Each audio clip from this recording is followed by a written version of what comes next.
Luc 17, 26. Take your Bible. Je vous ai promis, na promettais que na ba na Bible, mais na suis tenté. I was so busy to buy the Bibles. Amen. But soon I will buy. But if someone is going holiday, it's better to come to say to me, Pastor, keep one Bible for me, then I'm going to keep it for you. Because if you travel, after that, I will buy the Bible, I will give everybody, the young, the teenage, all teenage, I will give to you the Bible. No, last week I thinking to buy, but I was so busy. But soon I will buy, then I will bring. If you're going somewhere, let me know. We can keep a Bible, one Bible for you. Thank you, God bless. Anyway, go in your phone now, open your book, Bible in your phone. Because now you have also a Bible, but anyway, open. Nous allons lire. Nous lisions dans le livre de Luc, chapitre Luc 17, verset 26. Luke 17, 26. Luke. Go to Luke 17, 26. Luc 17, 26. Je lis au nom de Jésus-Christ de Nazareth. Ce qui arriva du temps de Noé arrivera de même au jour du Fils de l'homme. Les hommes mangeaient, buvaient, se mariaient et mariaient leurs enfants jusqu'au jour où Noé entra dans la l'arche de l'Ige, vint et le fit tous périr. Ce qui arriva du temps de Lot arrivera pareillement. Les hommes mangeaient, buvaient, achetaient, vendaient, plantaient, baptisaient. Mais le jour où Lot sortit de Sodome, une pluie de feu et de soufre tomba du ciel et les fit tous périr. Il en sera de même le jour où le Fils de l'homme paraîtra. Sister, thank you very much. You can take seat. God bless. La Bible nous dit, j'ai aimé là où la Bible nous dit au début dans le verset 26. Ce qui arrivera du temps de Noé arrivera de même au jour du Fils de l'homme. Dans le français courant, on a dit ce qui s'est passé du temps de Noé passera de la même façon au jour du Fils de l'homme. Et notre thème, le Seigneur veut nous enseigner sur notre société est comparée à l'époque de Noé. Notre société maintenant, cet temps que nous vivons, est comparé au temps de Noé. La Bible nous dit ce qui arrivera au temps de Noé. Ce qui arrivera du temps de Noé arrivera au même jour. La Bible nous dit arrivera de même au jour du Fils de l'homme. Et dans les versets 28, on a dit ce qui arrivera du temps de Lot arrivera pareillement. On a comparé les temps de Noé et les temps de Lot. C'était moment moko ba période moko seki o ele makambo lekaki nata ya Noé nata ya Lot eza pareil. Et notre temps aussi, notre société aussi vit dans le même période. En français courant, on a dit ça sera comme du temps de Noé. Et je vais développer le contexte de Wana Moussousou après.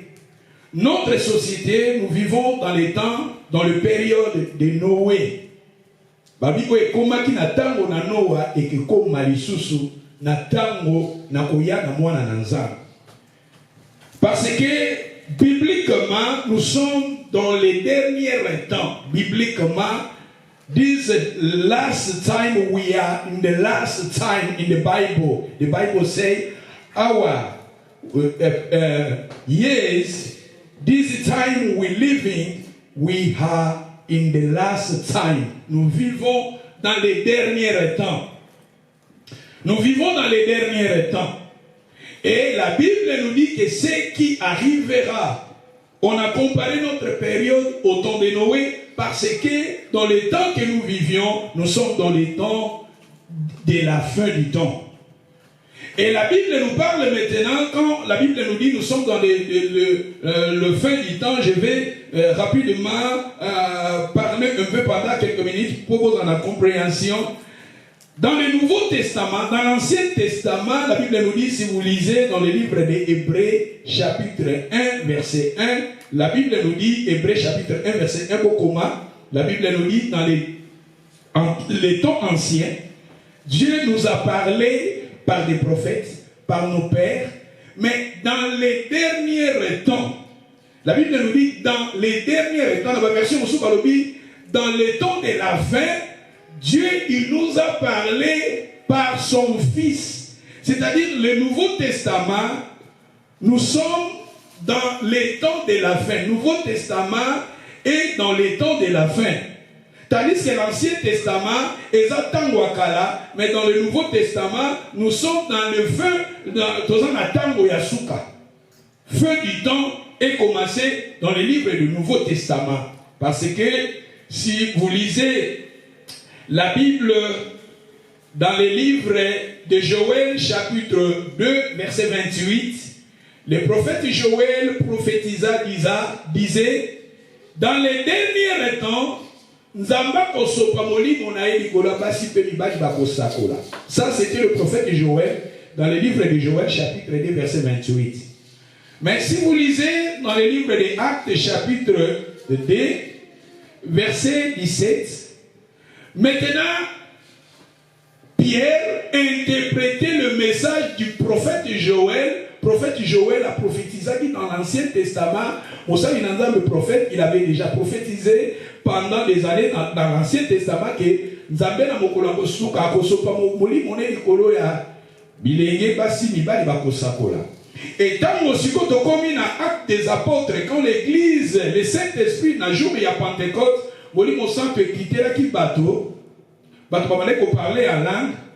Et Pierre maintenant a banni qu'on interpréter message au Joël à l'obaka dans l'Ancien Testament que Nzamba l'obaki que na mokolo yasuka.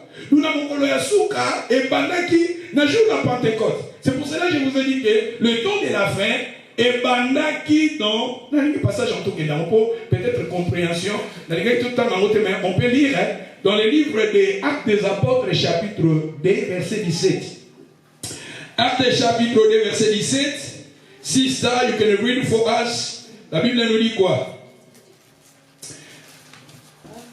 Actes chapitre 2 verset 17. Total na mokanda ya Actes. Acte 2 17. Dans les derniers jours, dit Dieu, je répandrai de mon esprit sur toute chair. Vos fils et vos filles prophétiseront, vos jeunes gens auront des visions, et vos vieillards auront des songes. Ah, dans les derniers temps, dans les derniers jours, dans les derniers temps, ça, c'était dans le Nouveau Testament. Dans le Nouveau Testament, dans le jour où le Saint-Esprit est quitté là qui bateau. Dans Actes des Apôtres, chapitre 2, Mokolo, Saint-Esprit est quitté là qui bateau. Et Jean a interprété, Pierre plutôt, a interprété le message il y a Joël, chapitre 2, verset 28, c'est que Nzamba le baki na Mokolo ya suka. Et depuis ces jours-là, le jour où le Saint-Esprit était descendu, jusqu'à maintenant, nous sommes dans le fin du temps. The last day, the last time, et pendant que jour il y a Pentecôte, jour il y a Pentecôte jusqu'à maintenant, tu vois 2000 ans. Depuis que Jésus t'a compté 1, quand Jésus était né, on comptait 1, 2, 3, et maintenant nous sommes dans le 2021, 2000 ans. Et mais depuis la naissance de Jésus jusqu'à maintenant, il y a beaucoup des années. Ça, les années, c'est nous qui comptons 1, 2, 3, ce n'est pas Dieu. Dieu, il est éternel. God, il est éternel. when we say God is a last, Nzambaza éternel, meaning is not a time eternal. It's no time. Il est éternel. Time is upon abisso. Nzambe to be like Azan Nzambaza éternel. Forever. Depuis Jésus a voté jusqu'à maintenant, nous sommes dans la période du Nouveau Testament et la période il y a temps de la fin. Nous vivons dans les temps de la fin. Il y a un moment où awa babi na mokolo na suka. Nzamba be ko sopa molimo na ye. Likola basi libali lelo ba jeune to côté ya liloba na Nzambe. Pour Nzamba pesa ki promesse que na mokolo na suka ko sopa molimo na ye. Et nous vivons dans les derniers temps. Et si vous lisez dans le livre de Pierre chapitre 3, verset 8, la Bible nous dit, ne vous y trompez pas, bien-aimés, un jour devant Dieu, c'est comme 1000 ans. 1000 ans sont comme un jour. Pas jamais un jour. Mon idée de 1000 ans, pas besoin de le one day. One day, Bible le bien moi fungula na libota ngapo tous en la compréhension. De Pierre chapitre 3 verset 8. Eza Babylone na otaka ba fondement, il fallait na réciter en romain pour comment pour la compréhension. Eza ba foundation. De Pierre chapitre 3 verset 8. De Pierre 3 8. Mais il est une chose bien aimée que vous ne devez pas ignorer. C'est que devant le Seigneur, un jour est comme 1000 ans, et 1000 ans sont comme un jour. Le Seigneur ne tarde pas dans... Merci, mamie. Everybody, I need everybody to read this word. Balobi. Mais il est une chose bien aimée que vous ne devez pas ignorer. C'est-à-dire, il y a des gens, souvent nous ignorons. Ignorer. Et ça, dans le passage belé, un jour je vais vous prêcher la ignorance. Ignorance, c'est ça, dans le passage belé, église, tout ça, la ignorance. Le passage belé, tout ça, dans le passage, un jour. Vous ne devez pas, il est donc une chose bien aimée que vous ne devez pas ignorer. C'est que devant le Seigneur, un jour est comme 1000 ans. Un jour comme 1000 ans et 1000 ans comme un jour. But now, depuis la naissance de Jésus jusqu'à maintenant, nous sommes dans les 2021. Devant nous avons combien de jours? 2 jours et demi. Et ça, nous avons 2 jours et demi. 2 days. 2 days. Pas ça, 2 days. Pour vivre le vie, un jour, pas ça, la 1000 ans, 1000 ans, la jour. Parce que Nzambe, time est pour Nabiso. Nzambe nous a raté, il est éternel. C'est-à-dire, dans le Nouveau Testament, depuis la naissance de Jésus jusqu'à maintenant, nous sommes au temps de la fin. Parce que Esaïe, plutôt, Joël, Jean, prophétisa qui est dans mon kolo yasuka, et nous sommes dans les temps de la fin. Et la Bible nous dit que, comme nous sommes dans les temps de la fin, la Bible nous dit, on peut lire encore dans les livres de Timothée. Le passage est dans les canaux rapides, mais il est là, important peut-être dans la de Timothée chapitre 3 verset 1. Voilà béni. De Timothée chapitre 3 verset 1. Voilà béni. Sache que dans les derniers jours, il y aura des temps difficiles, car les hommes seront égoïstes, amis de l'argent, fanfarons, hautains. Mommy, thank you. I like just the top, the beginning. J'ai aimé seulement le début là. La Bible nous dit, sache que dans les derniers jours, les gens seront, il y aura des temps. Au moins, tous hommes vivent plus un temps difficile. Time may come hard, very hard. But Bible nous dit, nous sommes dans les derniers temps. Parce que nous sommes dans les derniers temps. Makamouye se commis difficile. Vous que les autres regardent et ça makamou easy, parce que les autres regardent difficile. Au sommet, on a nini online, mais na live peut pas y moper canelo. Au sommet, dès que la super produit na 60 et quelques, et y a un mot pété. Et y a des. C'est-à-dire que, ça a une facilité, on buy something in the life, but you can make mistake again. Bah, oh, il va y aller. Les deux communes magamounios sont en live. Pour ce que maman va avancer dans l'âge, difficile pour pas qu'on en live. Au niveau comme ça quelque part, ou comme ça même dans l'université, en live, tu as des dossiers en live. Pour aussi que ça maîtrise la bilo ou en live, c'est difficile. Bah ça ça na magamounio pour passer la batou easy, mais comme ça batou difficile. Ça dit que Bible lui awa. Quand tu as un dossier quelque part, pour traiter le dossier, même dans la vacances, dans l'immigration. Par contre, on va traiter en minutes, même 2 semaines, 3 mois, même pour ce British Lelo. Là, tu as un pour le British, ok, quand na post office, aux formes au filet, au tini, ma pression British.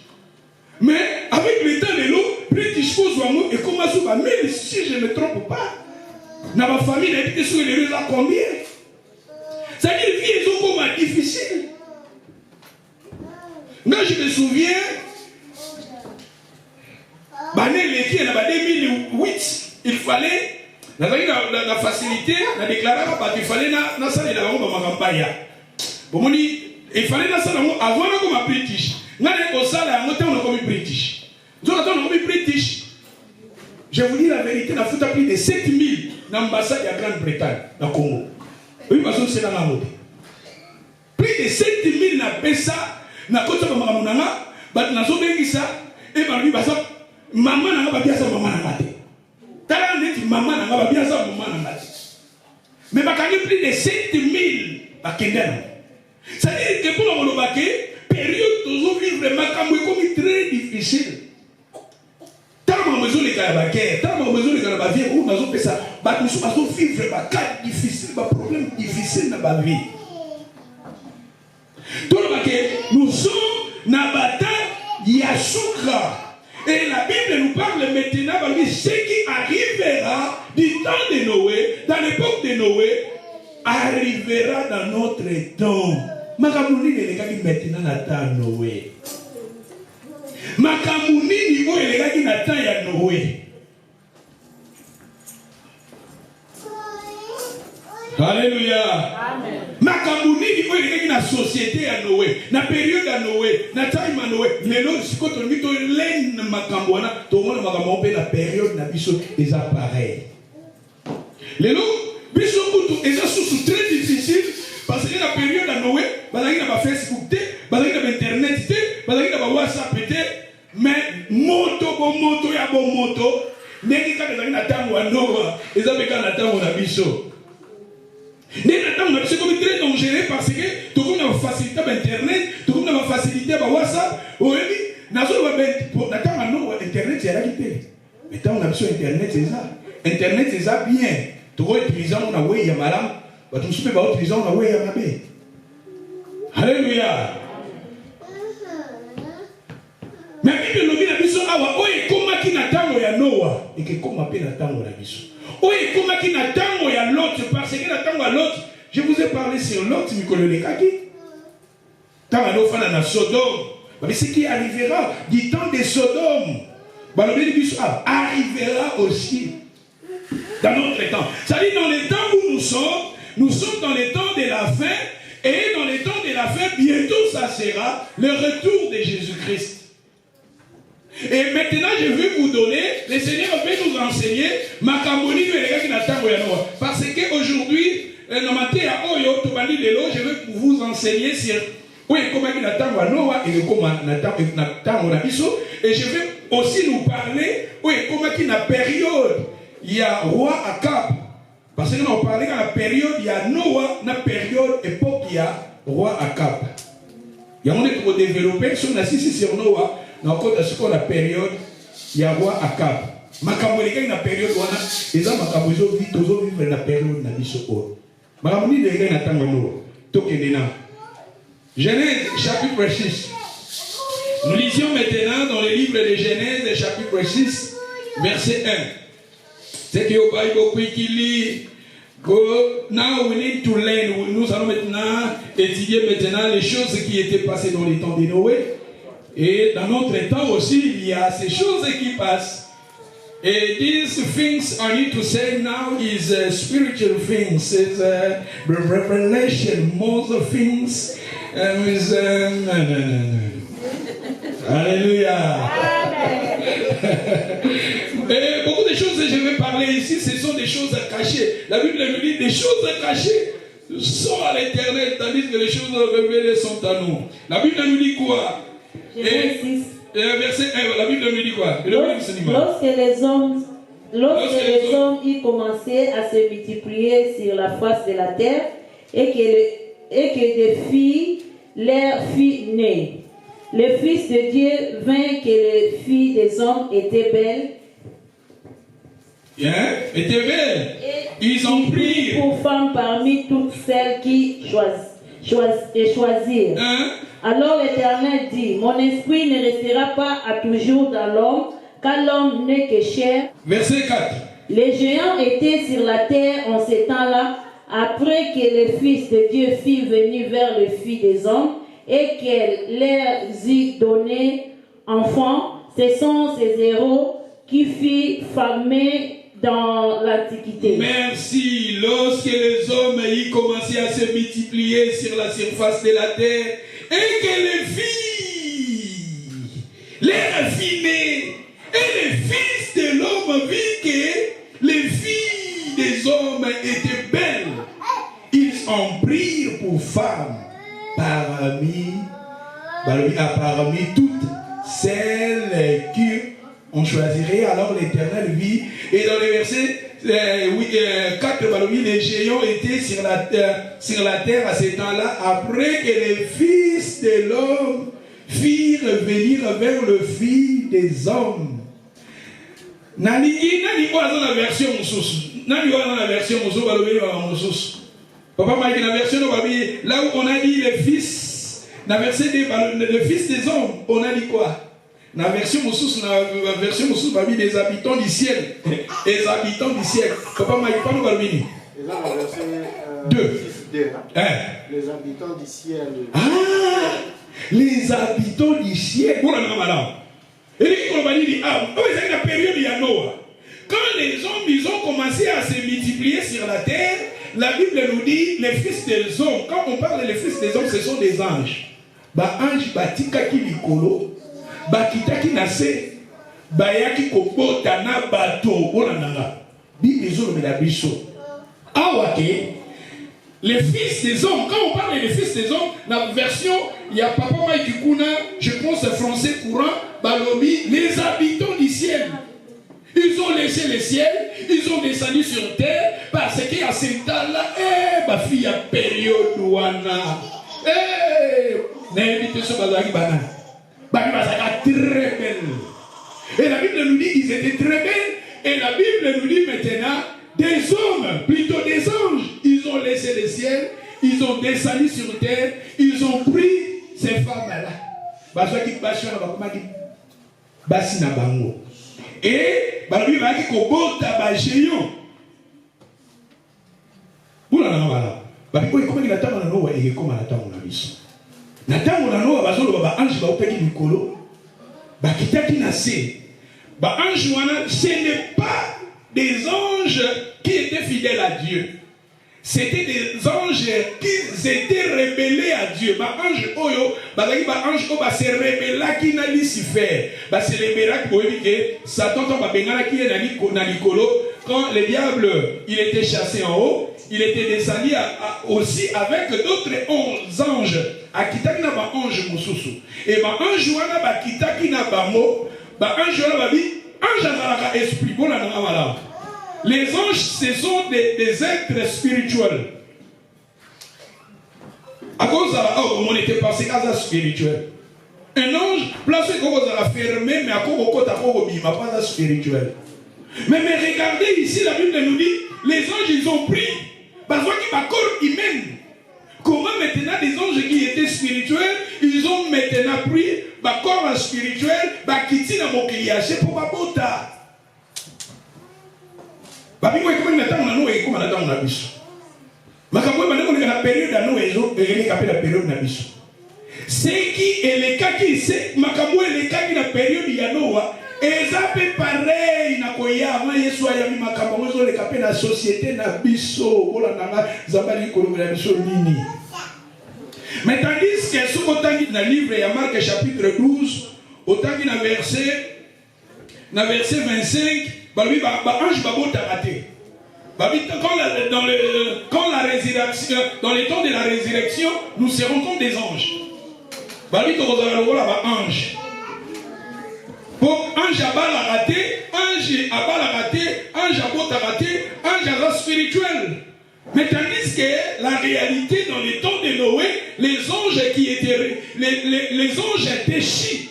Balataki zoto ya bomoto, bakitaki na bokilio ya se, ba zwaki pe basi babalaki, bazaki na basi babotaki. Ba ange non bazaki spirituel, mais ils ont descendu, ils ont pris des femmes, ils ont la Bible nous dit babotaki bana. Voilà nanga bibliquement. Dans ma version, si je peux interpréter passage Oyo, Bible les autres, ange va raté, baba la raté, ça va être mon spirituel. Et ange qui était la période il y a Noah dans le biquet, ange à Zambété, c'était des anges qui se révélaient qui la période il y a Lucifer, Zamba bengana qui bangol na likolo, ange parce que mon kilo boy baké, ange bazali na démon bazar, ange pe bazar. Oyo va se révéler qui pense à bazar. Il y a un dans Ephésiens chapitre 6, parce que nous luttons contre les principautés, les autorités, les esprits méchants dans les lieux célestes. Esprit méchant, esprit pe bazaraka. Mais la Bible nous parle maintenant des anges au bakita qui n'a mokilio ya se na tango ya Noah, balaki. Les êtres qui étaient spirituels, mais ils ont basali par relation sexuelle avec des hommes, avec des femmes physiques. Voilà, la période que nous sommes, dans notre temps, il y a des gens qui vivent physiquement et spirituellement avec des êtres spirituels. Ce sont des choses, des révélations, ces derniers temps, on a des témoignages par le baquet, et donc, un frère m'a témoigné à lui, bon, soit que ceux qui s'animent, voilà le Congo, Tanake, on va ici, nous sommes à la Batongo, parce qu'on a amené Batongo, dans le cimetière, on va belé les capéouas. L'esprit est belé les capéouas. Ne voilà pas ici, il y a des côtés qui ne sont pas. Na flemme eza kota kitsuka babia kende kuna babisaki babiloko mema babiloko na tongo na kosala ba cérémonie et sirène na obimele na mai le sozo na ba témoigner les belé on a internet komona ba témoigner les belé ba sirène ce sont non pas des gens ici comme nous, ce sont des êtres spirituels et de kwana tama komi na kota kitsuka babisaki ya sala ba cérémonie wana asali tama zo sala ba cérémonie na ye. Tout à coup, à mon moi, si on a mal abîmé. Et moi, si on a sirène, ce ne sont pas des gens qui sont physiques, ce ne sont pas des hommes physiques, des femmes physiques comme nous, mais ce sont des êtres spirituels qui ne vivent pas dans la vie au but de vivre. Et de quoi la relation sexuelle. Satan mingi atinda akana actuana. Et les êtres, regardez maintenant quand leur but était de faire des relations sexuelles. Et beaucoup de gens ont des problèmes spirituels. Souvent, la présence mokoboye. Ce qui arrivera du temps de Noé. Et c'est pareil aussi dans notre temps. Et frère, on a petit témoignage à lui, cette relation sexuelle. La fille, voilà, la fille, très belle, la bibi na maille. Tala souki, tala. Mais ce sont des démons, ce sont des esprits mauvais. Et alors, avec les temps, fille, voilà, on est comme bimelaye na mukili normal, baboulier na mukili, abimi na mukili. Regardez regardé parmi la mission des anges, qu'ils étaient des anges spirituels, mais ils ont pris du corps et ils ont eu des enfants. Dans notre temps aussi, des Guanalobi et des filles, Oya Mona qui n'a mal.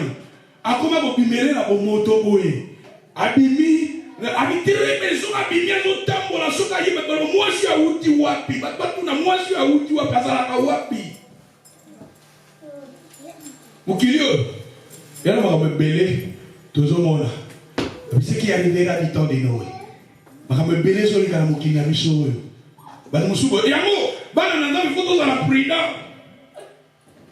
Il y a une boîte de nuit. La boîte de nuit, il y a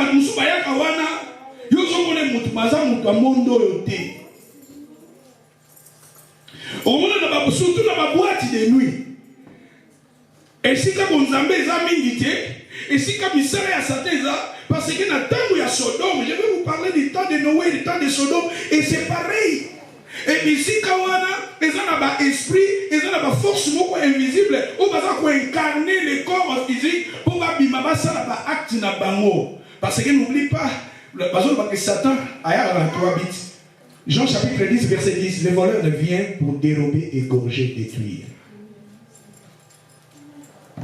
Regardez les êtres qui étaient plutôt spirituels, ils ont pris du corps, ils ont descendu. Et dans le témoignage, j'ai un frère comment il dit boma, comment il a un problème mental. Il a témoigné parce qu'il a un problème mental, il a un problème mental. Et nous avons passé en tout cas grâce. Et la pasteur Moko va prier les gens qui battent et belé parce que de la malaka du boma. Avec les temps, on va restaurer, à Bongi, à Bikini, à nous témoigner. Avec un combat qui est au côté de l'église, l'église, il y a des japonais, des coréens, des doctrines dans Congo.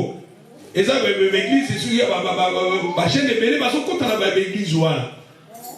Et à côté de l'église, il croyait que pour ça, il y a un problème dans la famille, mais tant que combien de gens et il y a alors, dans le monde spirituel, on a dans le monde spirituel, et Baba dit ça qui est moi aussi.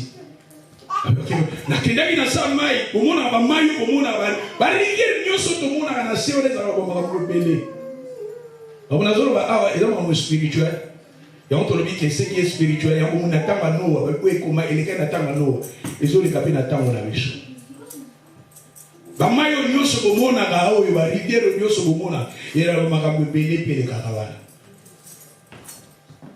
Et alors, la kuna kendaki et mingi bamona ba sirène, ce sont des mami wata.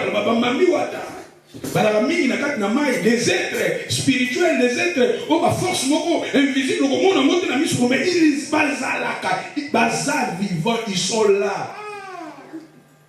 Batu bakenda bat bamona ka bango. Bat bazalaka na bango pe baza.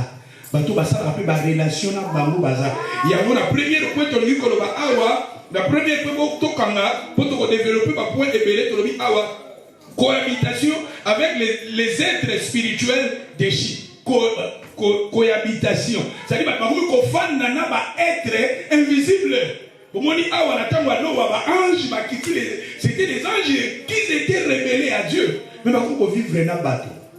Et moi, je suis pas péché qui est dans le monde spirituel. Dans le monde où on est dans sa main. Abimi na moto boy. Basu pe place à offendre bazo fouter là. Basu bazo mona ye mais ce sont des êtres. Ya on tozo ba maté tozo te awa. Et ya maté moko très difficile mais makambo ezo ko exister. Parce que photo est baké. Biso tozo na ba misu mi balé. Et ça na ba tumususu bazana ba misu 3 4. Bazana ba tumususu bazana ba misu 4 ba mona ba makambo susu makambo spirituel. Et la personne vivait avec cette femme-là, mais fait de faire.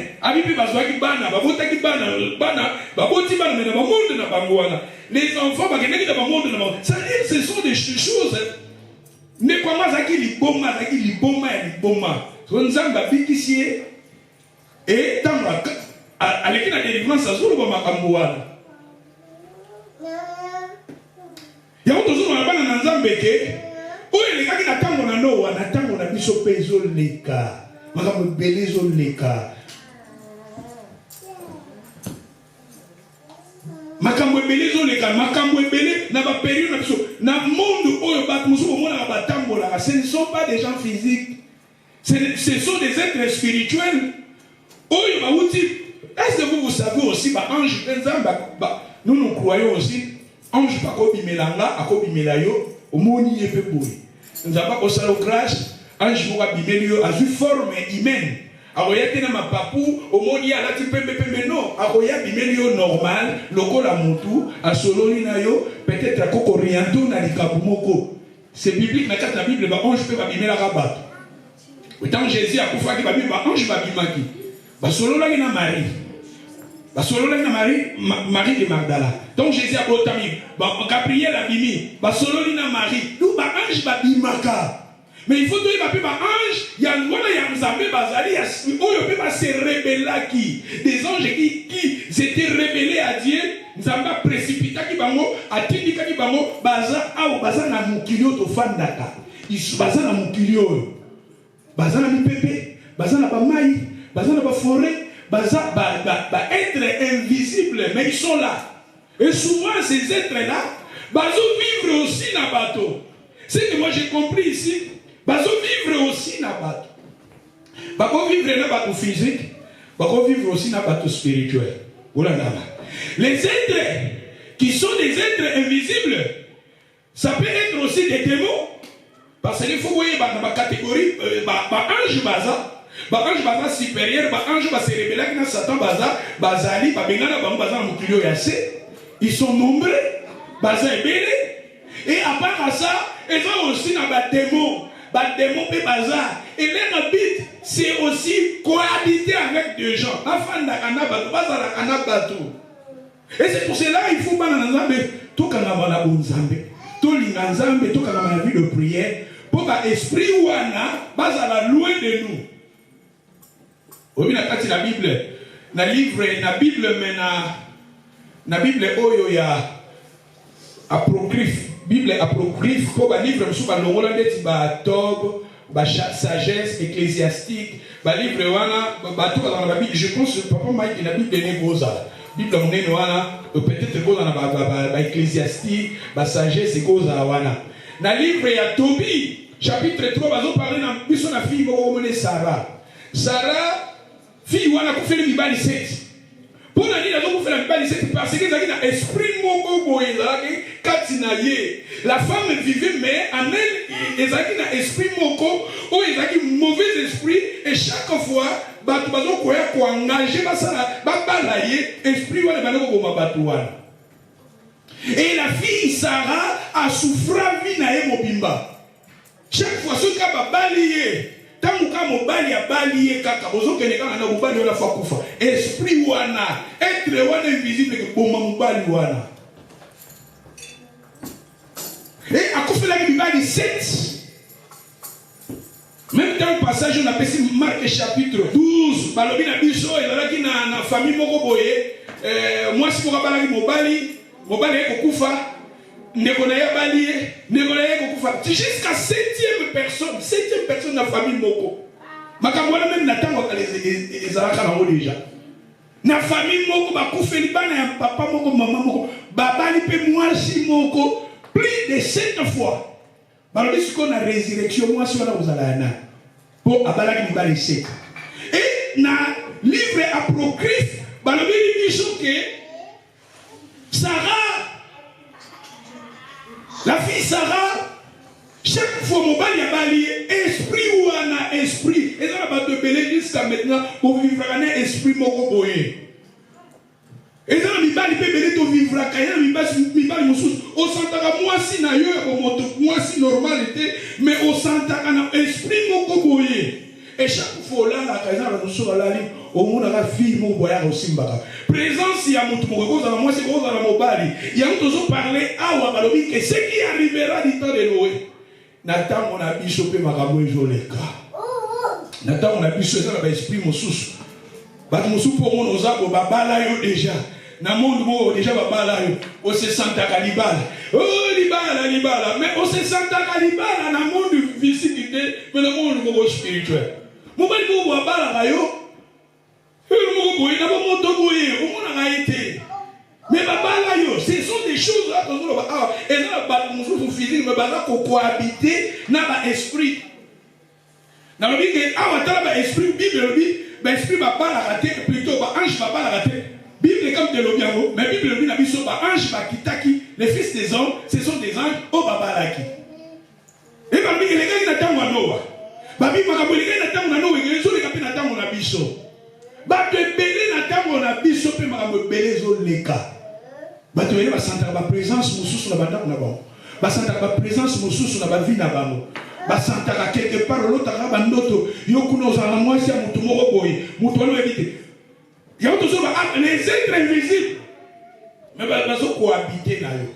Il y a un sont vivre bon, vivre bon, mutu normal en voyage parce que l'esprit wala va combattre. L'esprit wala va rebondissa. On a pas problème sur aux arguments mon bali aligné physique mon bozara pas problème mon bali normal. Parce que l'esprit wana va donc menacer foyer na yo.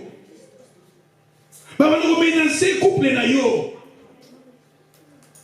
Et même dans une gêne, tant que babi et ça nous sommes dans notre société, notre société est comparée au temps de Noé.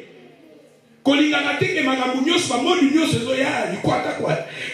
Modi mugo bibi yo kwata kwata. Hey, my friend, you don't know. I need to do because I saw that in my friend doing that. Be careful.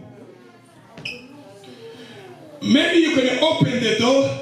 The bad spirit can come in your life.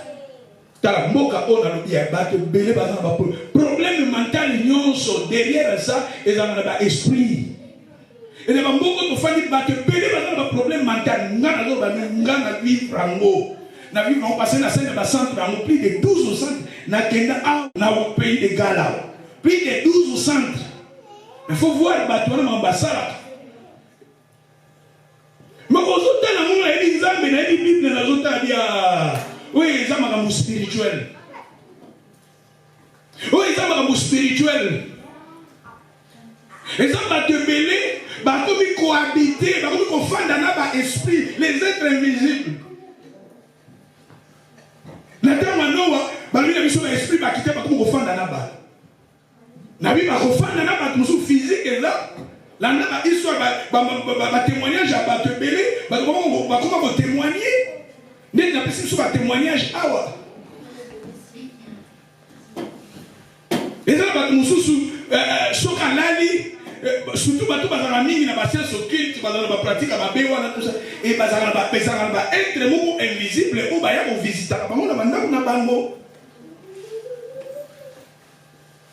Et batou ya na zo ba biso bana na nzambe tous la raté que monde yo soyez pas likambo yo soyez pas friend na lo friend na zo sa oye eta la Bible nous dit voyez que et ça na bana na nzambe baza et ça le fils de la perdition que baza et à biso bana na nzambe Bible dit ne vous conformez pas au siècle présent soyez transformés renouvelés de l'intelligence yo za nzambe ko sala tenenge ba musu ba zo sala.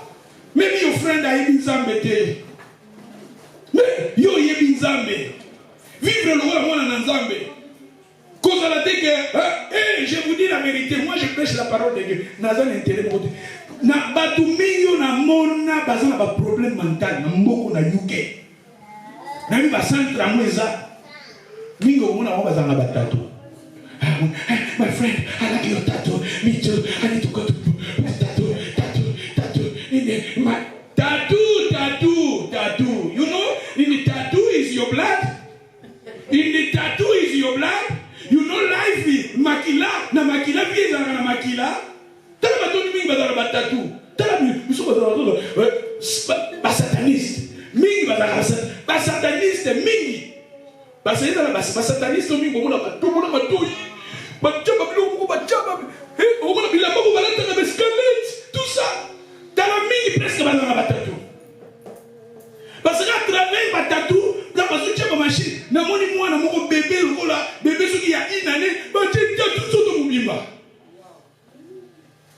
You want to I need a tattoo because I saw my friend tattoo. You tattoo, go tattoo.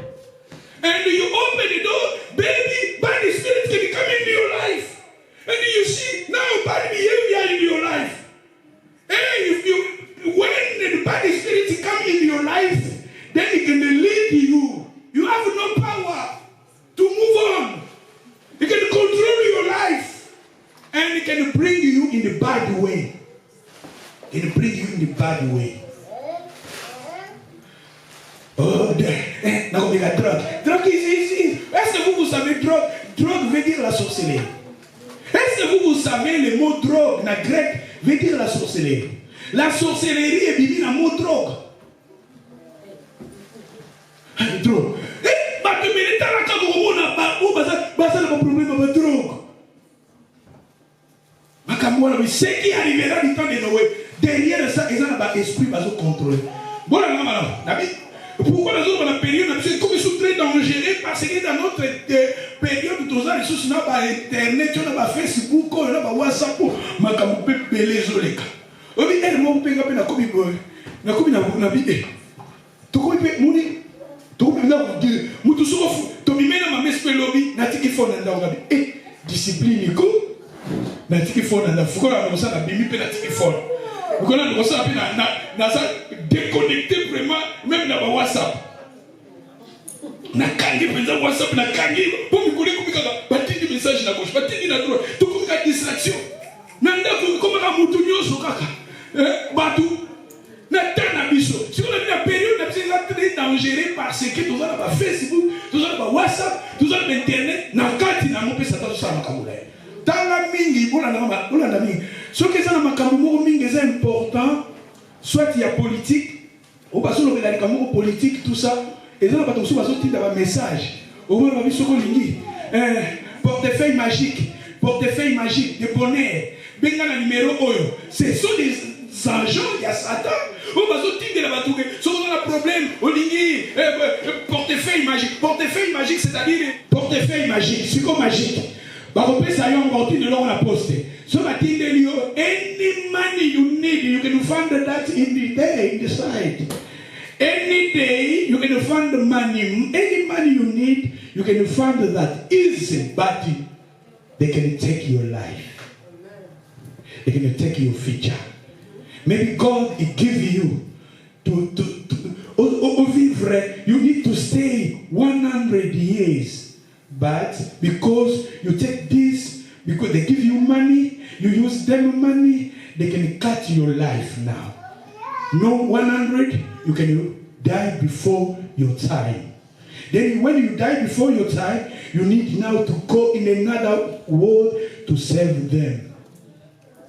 Tu vois, portefeuille magique, Zoyango, Mbongo, Bilo kwa les amis de internet, ils ont proposé un mot, même ils banent la biche, ils photo contrôlable. Banino na bango.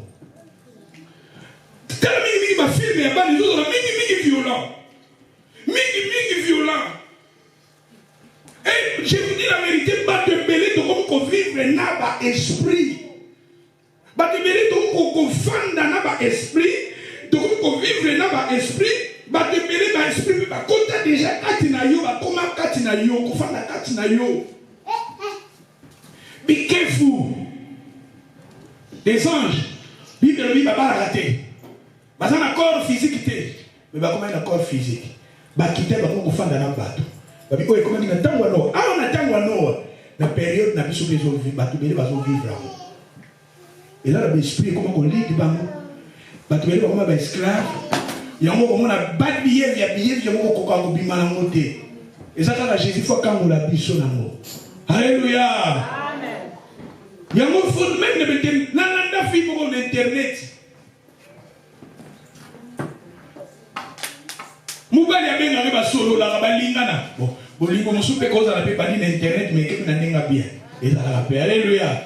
Et bani na ndenga bien et beaucoup pe bobala neza na mope. Mais photo yi ba pe na monde wana Satan pas ça la makambo na ye. Fi bo balobi balingana na mobali na internet. Mobali na tindi na reba mbongo. Nous avons débattu sur les caca.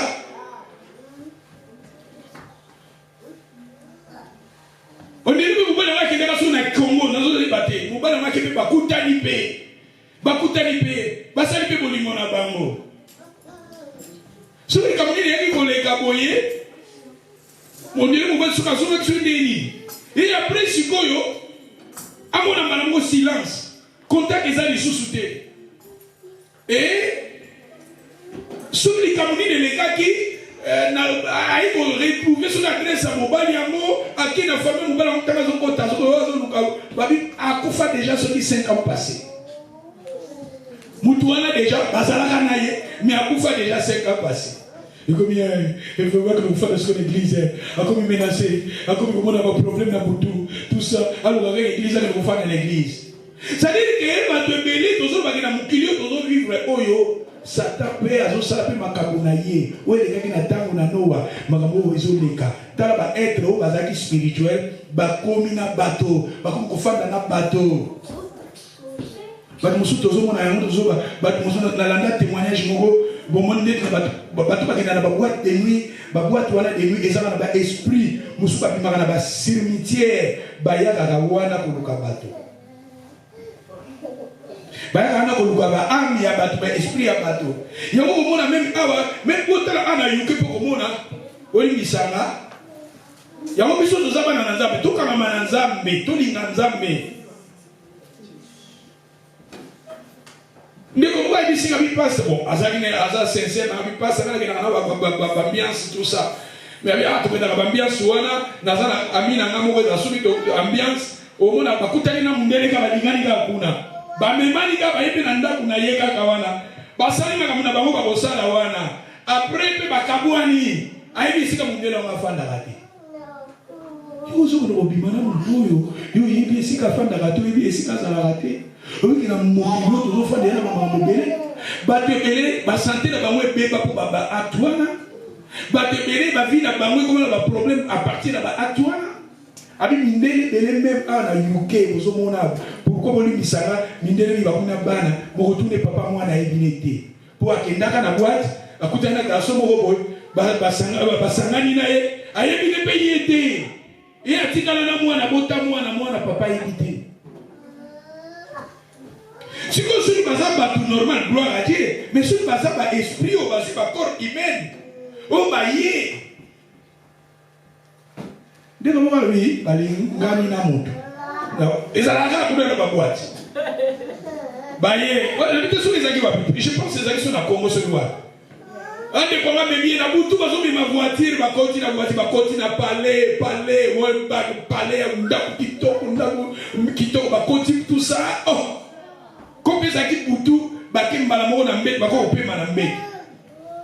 et comme la journée, on a fait la mise sur Azal Kola Tombo. Ali kola tombo siko bilamba ezate na tombo. Siko aboni bilamba na tchako likola croix. Ça veut dire qu'on peut seka, mais ce sont des choses qui se passent dans mon kilio ba te belé ba zo vivre na makamwana. Et quand on leki na ba moma wana, mi kolono ekomi kontelo banzamba sala yo grâce. Si on passait dans un moment avec les êtres, les êtres invisibles, tout le monde va dans le monde où il a sauté. Mais colonna est comme mon couché. On va détruire avant les temps. Ceux qui intervention en Zambété. Et c'est pour cela, babi c'est qui arrivera. Il y a parlé na début au commencement quand les gens ils ont commencé à se multiplier. Bah tu vas dire qu'on s'est multiplié. T'as non attends pour les logico. Ma me belé sur les cas na mon kilio yo.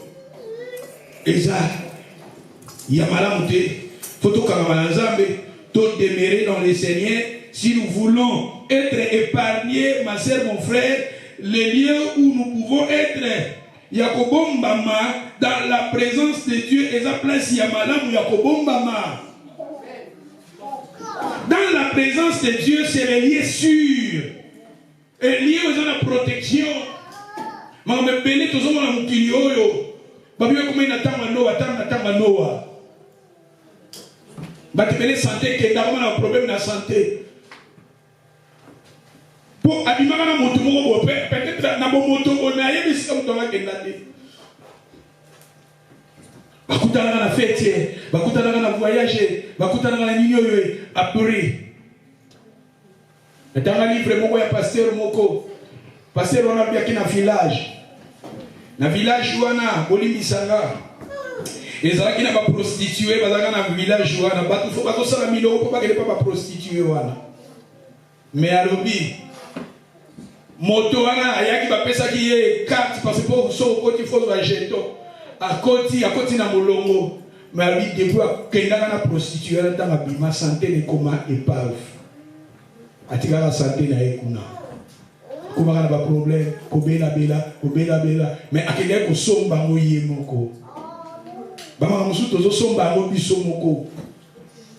Bama kambo ebele batu tozo sombaka yango biso moko. C'est pour cela il faut te demeurer dans les Seigneurs. Il faut te aller dans les Seigneurs pour esika na liki to tanga sikoyo quelques passages. To kene na li chapitre 8 verset 30 balobini.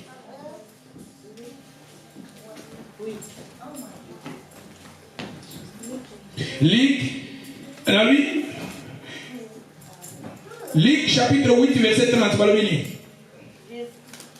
Jésus lui demanda, quel est ton nom? Les gens répondit-il, car plusieurs démons étaient entrés en lui. Tu vois ici, dans la vie de quelqu'un, il y en avait plusieurs démons. Regardez les esprits qui vivaient dans un corps. Il faut que nous comprenions que les esprits mauvais veulent habiter dans un corps physique. L'esprit mauvais va vivre dans un corps moto. Parce qu'ils ont besoin de faire des actes. Parce qu'on a besoin de ça. Et les actes, ils sont toujours orientés vers le mal. Parce que ce sont des êtres déchus. C'est révélé qui n'ont pas la présence dans Zambé. Des anges qui étaient chassés devant la présence de Dieu, même des démons, ces gens-là, ils veulent toujours habiter dans un corps. Voilà le message dans la lobby. Dans le sens spirituel, dans le sens physique. Il faut vivre dans le physique. Mais on est ici chaotique. Ça peut être on est ici chaotique. Mais on va vivre dans la présence physique, plutôt spirituelle dans la vie. Au Santaka, mutu moko boy, soit moi si soit mobile. Et ça va te soussou, soit on l'a dit quand moi si on l'a beaucoup sentir au Zagina mutu moko boy. Voilà, on a là. Bon, mais sous pèse à la surtout n'a mis les amis peut-être bas âge. Aux autres, organes y a d'autres se développer, mais sous ballon car d'autres moko ya bongo. Mais, na quand tu wanna be, Satan va à côté de la malamunaye. Mais surtout les camoufles comme ils répètent âge mususu les autres âge surtout dans les mibali et bana mibali ceux qui organes dans d'autres se développer c'est Santa Golozo l'autre bando tout moko ya bongo on a évité la basi hein mais na linga lo ba moi si ceux qui comme père na évité la basi maman est-ce que pesa la bongo na évité alléluia mais ceux qui comme na moi so Santa ka ma présence. Il y a mon mobile, mais là, mon mobile, on a besoin de prière. On est être mon la l'histoire de Sarah. Sarah, il y avait un esprit où la Sarah qui cohabitait naïe. Et chaque fois, Sarah voulait s'engager dans un mariage. Et l'esprit, on a pour détruire l'imali. Sauf que mon bali, Sarah, au moment où on a l'objet dans mon koufi. Au bali, Sarah, au moment où on a l'objet dans mon koufi. Yango tozo bala biso bala na Nzambe awa tala abazolo ba awa na kati ya vie ya moto balobi il y en avait plusieurs démons qui bakotaki na vie ya moto ba démons ce sont des êtres invisibles mais ces démons là vivaient yo ko sa démons ko fana na nzoto na yo ba kiyaka na 3 buts détruire voler détruire les voleurs ne viennent que pour dérober égorger détruire. Bakoti quoi hésiter bakoti kayote bonheur et liboso na yo bako détruire yo. C'est pour cela place ya sûr ya kobomba magobatama eza dans les Seigneurs. Ya on besoin que na bien sûr na tango ya Noé makambo mabe alaki mais Noé qui était juste devant Dieu. C'est-à-dire et si comme mabe zalaka Il y a un Nzambe pe bazalaka. Et puis surtout ça classé parmi Noé, parmi bana ya Noé. Alléluia. Luc chapitre 4 verset 38. Luc chapitre 4 verset, on peut lire le verset 41. 6, please. Luc 3, 41. Des démons aussi sortirent de beaucoup de personnes et criant en disant, tu es le Fils de Dieu. Mais il les menaçait et ne leur permettait pas de parler. Parce qu'ils savaient qu'il était le Christ. Des démons aussi sortirent de beaucoup de gens.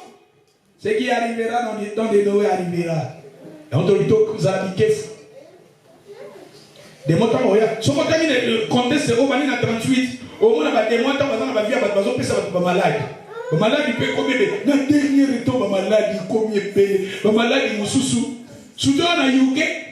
Ba no pesa ba malade ya mote ba pesa ba kalima. Na mo pe na fandi na zo ko étudier na monique. Ba malade yo.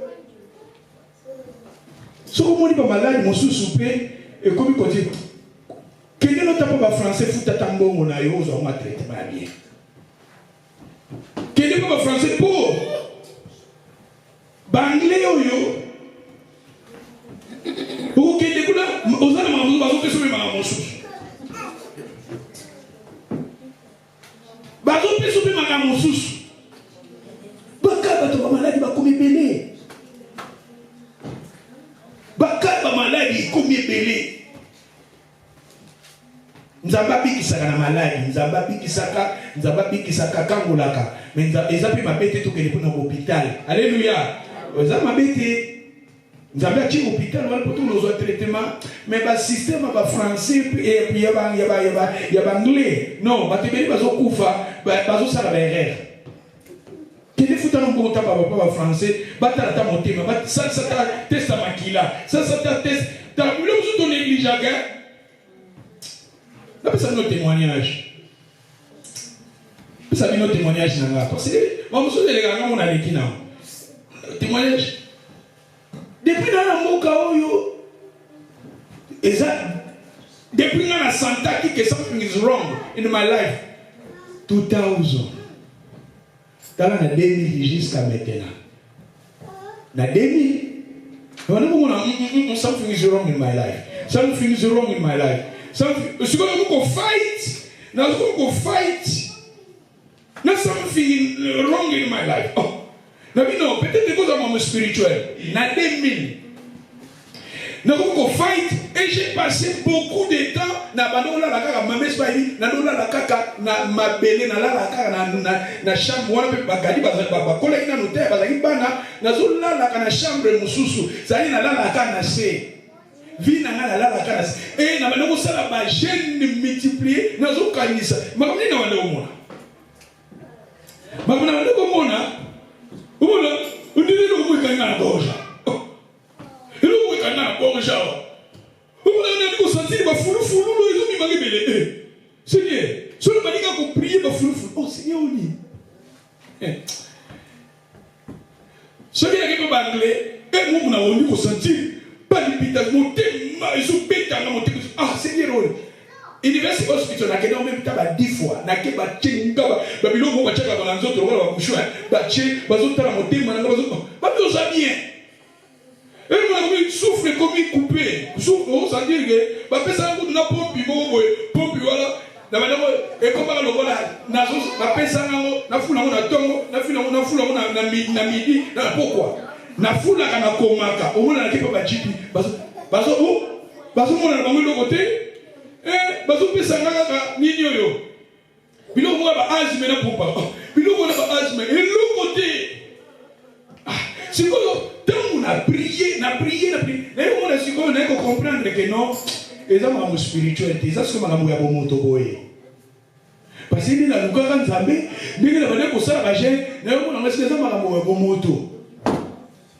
Si vous parlez de l'écart, un jour, si vous prenez 2017, 2000 na 2017 na bundi sikoyo na 2017 mama esipa ebisinga bi papa Serge ndeko soko mona la mo sentir souffle na yokomi tala siko na la fona yemba fona teya tala net musala to sala yemba teya prier pour la batme au rejour ko ko sentir something is wrong. Zoka mama esipa ebisinga papa Serge papa nglengo chaque fois maquiller bimanga na zoro on même pas dans zote ya ko na ko ya ko na sentir maquiller ko bimanga na zoro et ce qui na lali bon, nazo pesa témoigner pour édifier parce que dans mon la Bible. Bon, on s'en a beau gardant pour la mais nazo pesa peut-être de sur mon tour.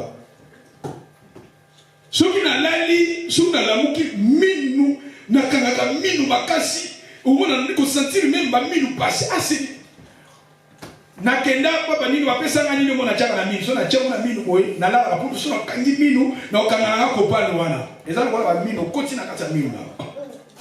Je me maquille sur le qui pas chipi it's no problem myself aussi il veut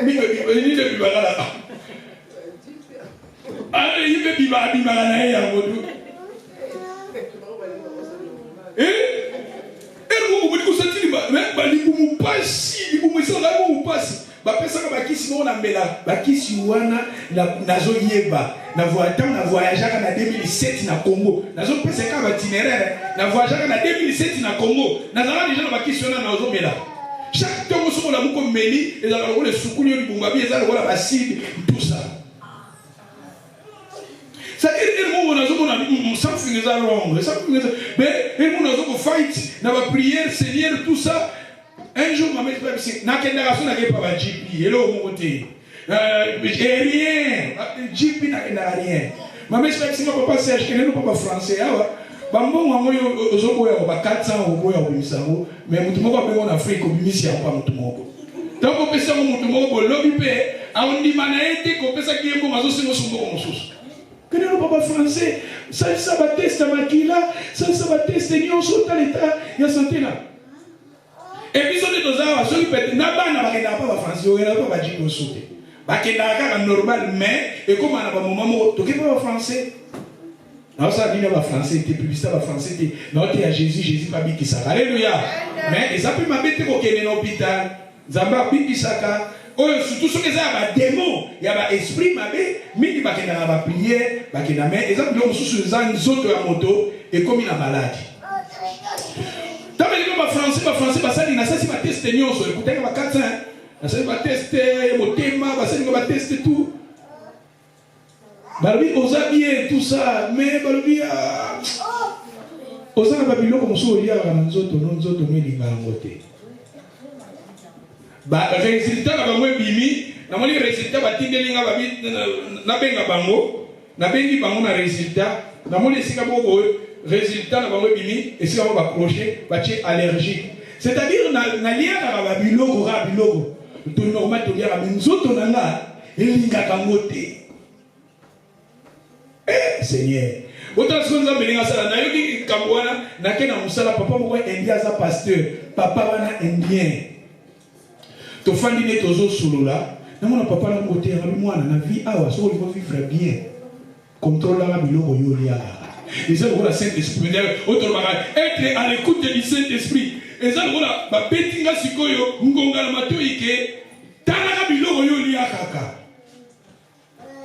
Na ke ba anglais ba anglais ba sala nga sikoyo test allergique na ba anglais ba bito sala test wana te eloko ni na sala nga mona stopper biloko mingi na lia biloko nyonso na lia na tonde te za miliki sukali biloko na nyonso mingi na lia nga wa ukani mwa maki chiba ba minyo na kati tout ça ba mayonnaise na penda mayonnaise eza penda nourriture na nga préféré oyebi ke biloko wana nyonso na stopanga umana kana tonga la mungi na zuka ka mapa na chika mambo na mapa na nini wana mapena moni na jamaa na nieka mwele una melimai na sali bongo na stopa sukali depuis na 2017 ti lelo na jaka sukali sute sukali melang na jaka ngo sute na jaka ngo sute sikoto na kipa français ba binga Mon question, mais la banque va passer à tongo, mais la ravana balobi, ne vous mettez pendant de longtemps. Si vous avez une maladie dans les autres, même à ça, vous avez testé. Nous sommes la maladie du matin, nous avons un dépôt qui se mélange au milieu pendant la année. Mais pourquoi la banque va passer à la question?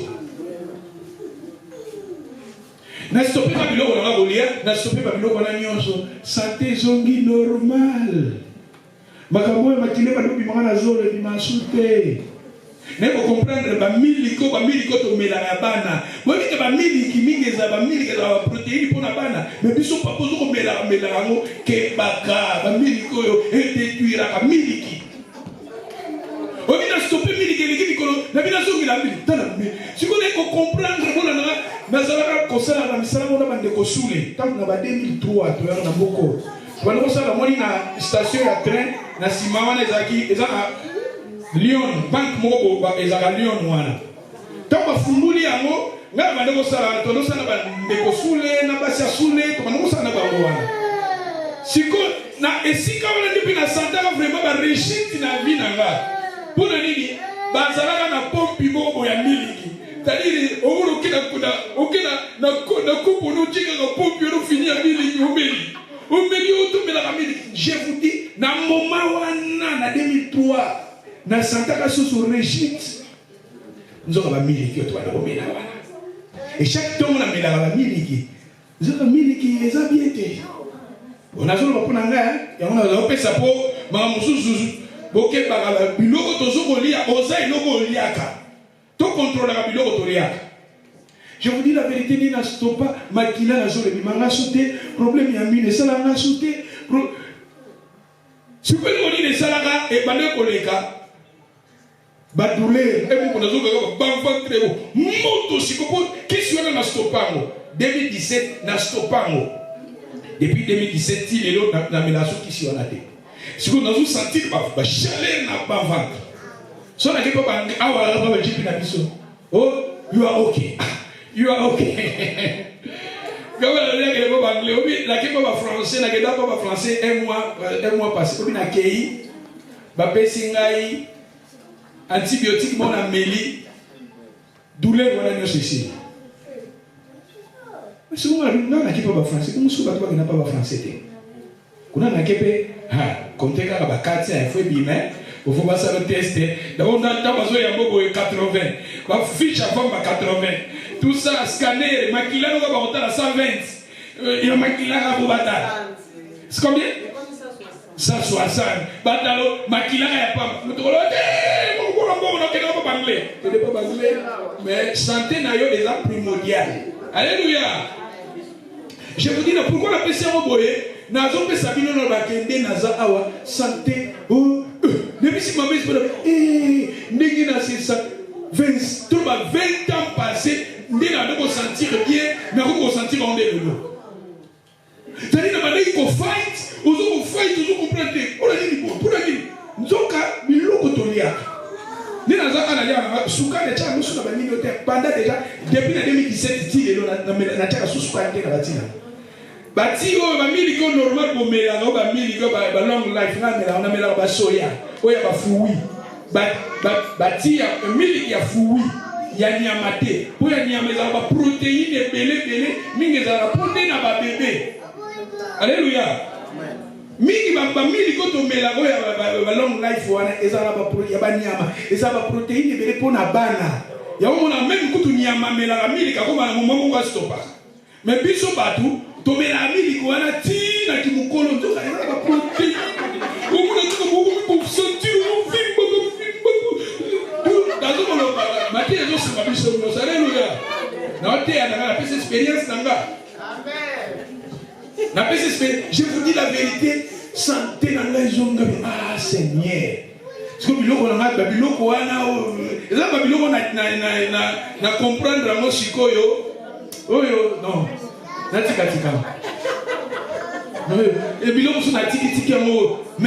je vous dis, santé, makila,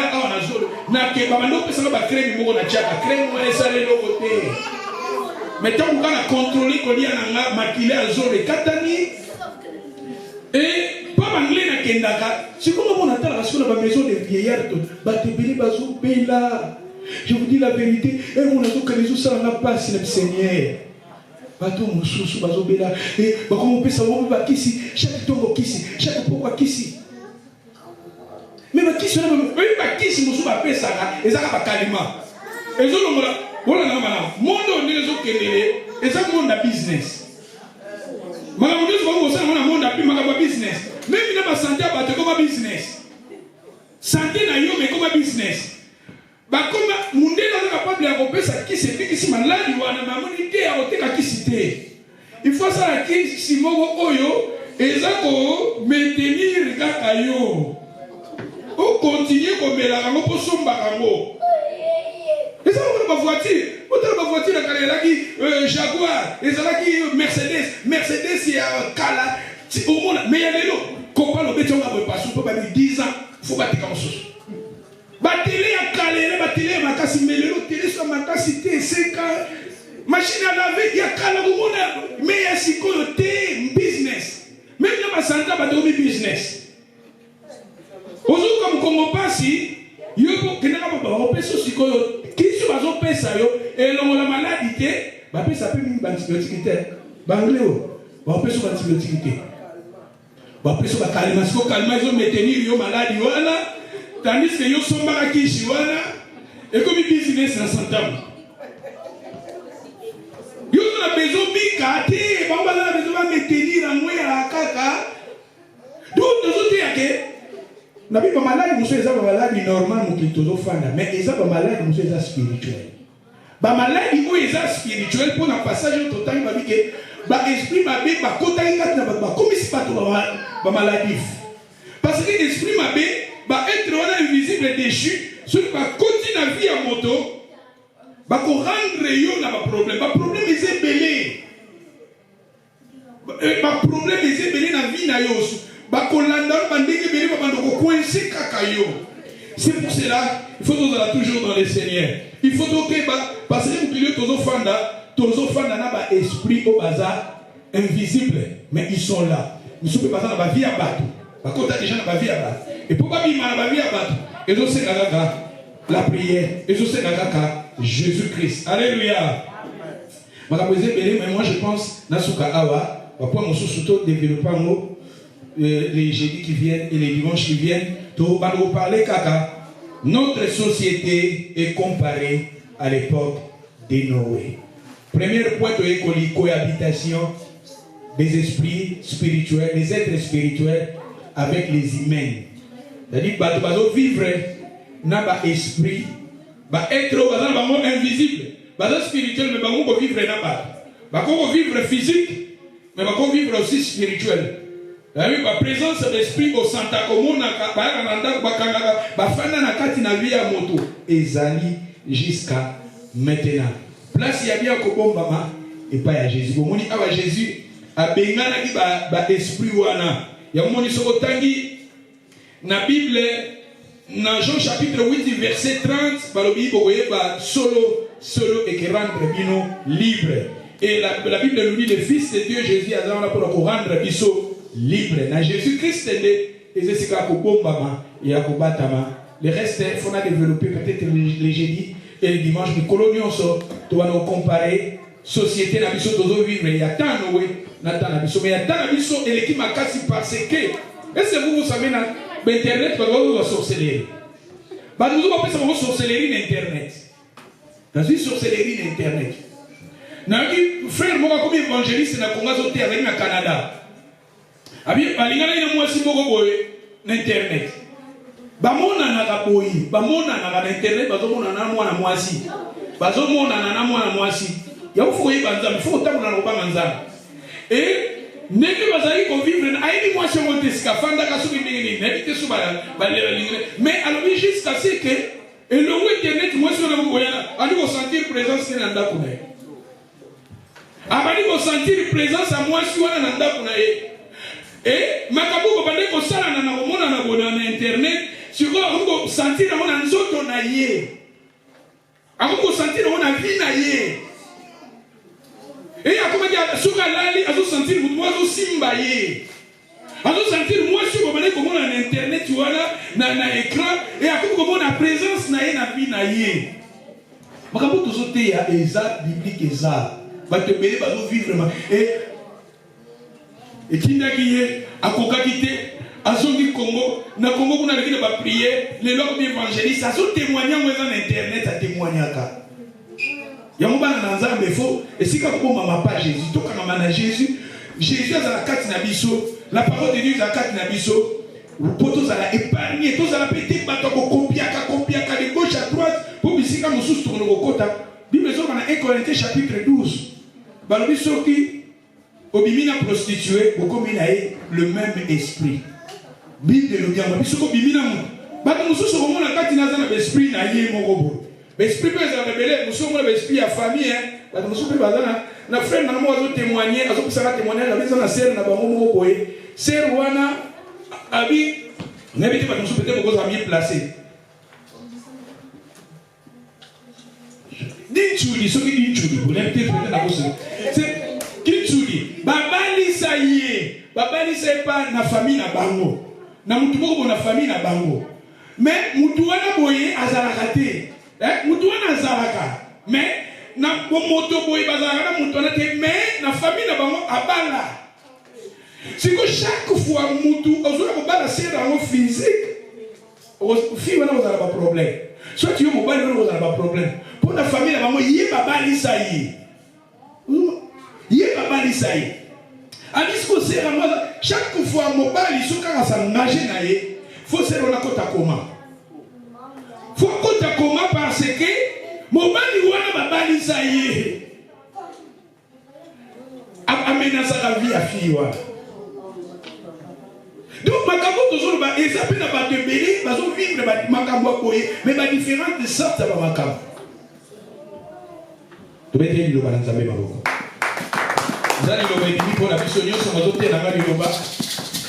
Jésus-Christ est né à la Seigneur des Seigneurs. Jésus qui a dépouillé la domination, a détruit, qui a béni l'esprit, on a cassé la batoudou. Dans Jésus-Christ, nous sommes plus que vainqueurs. Rapidement, et je vais prier pendant quelques minutes. Je ne sais pas comment le Saint-Esprit va m'aider. Je vais prier rapidement pour les enfants de Dieu. Maintenant, nous sommes bons là. Il y a des autres qui m'appellent la mission. Et ça, dans Jésus, nous sommes plus que vainqueurs. Et nous allons épargner dans ma cambo.